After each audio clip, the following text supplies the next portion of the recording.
Assalamualaikum.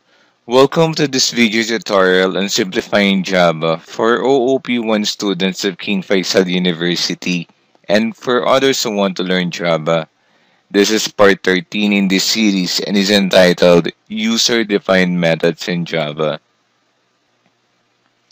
Except for part 4 in this series, all the rest of our lessons have been using and calling methods that are already built in with Java.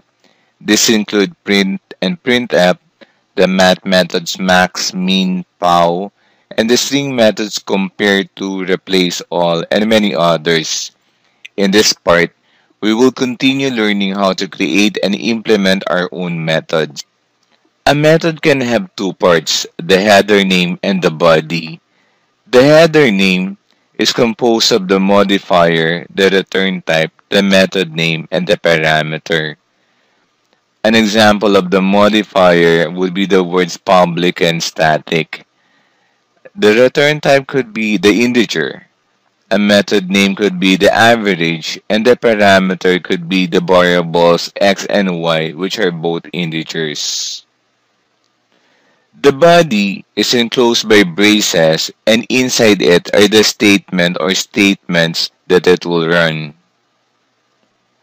A method can be of two types.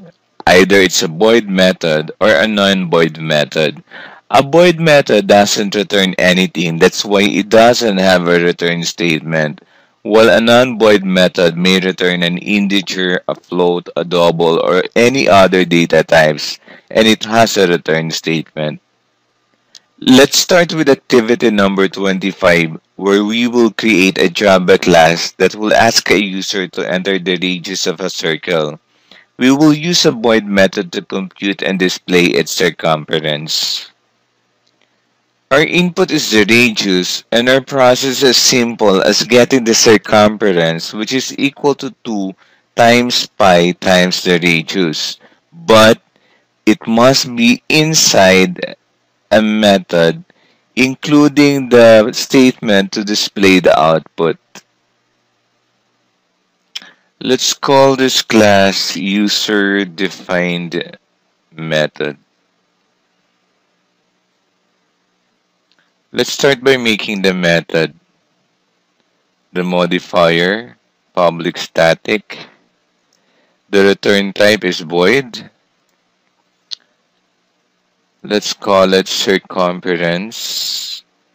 And we're going to have only one parameter, which should be of type integer. And we can start with the code. We'll declare one double variable for the circumference. We'll call it C. Now let's compute for the circumference is equal to 2 times math.pi times the radius, which is now r. And let's display the output, system.out, that we're going to use printf to format the number. The circumference is